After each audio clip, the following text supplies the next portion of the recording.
বইমেলায় শেষ মুহূর্তে গিয়ে রূপম দাদাদের যে কুইজ প্রতিযোগিতা হচ্ছিল সেখানে যে এত সুন্দর একটা প্রাইজ পাবো ভাবতেই পারিনি। মঙ্গল क्या बात, জোরে হাত তালি হবে, একবার চলে আসো চলে আসো চলে আসো। क्या बात, কৃষ্ণনগরের কি গ্রাম?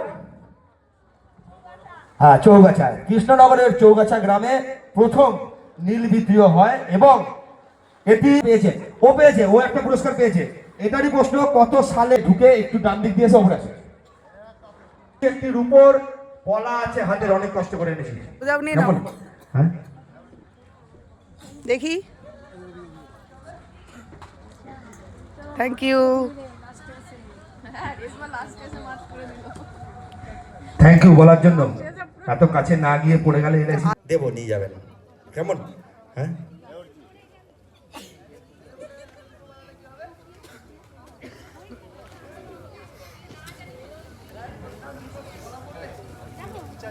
থ্যাংক ইউ বলার।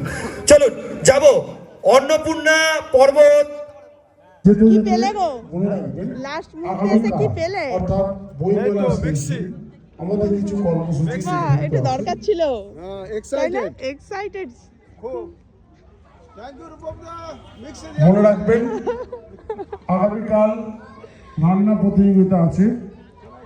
আগামীকাল অর্থাৎ শেষ দিন আমরা বইমেলা কিন্তু আজকে লাস্ট ডে, আজকেও ফাংশন হবে। আর কারা কারা বইমেলার ভিডিও দেখতে চাও অবশ্যই কমেন্ট সেকশানে জানিও, আর কারা কারা গেছো সেটাও জানিও। প্রথমেই জানাতে চাই আজিজাকে থ্যাংক ইউ, কারণ ও আমায় জানিয়েছিল যে বইমেলায় কুইজ প্রতিযোগিতা হবে, তার জন্যই আমি গেছিলাম। আর রূপমদা আর পুরো টিমকেও থ্যাংক ইউ জানাচ্ছি এত সুন্দর একটা প্রাইজ আমায় দেওয়ার জন্য।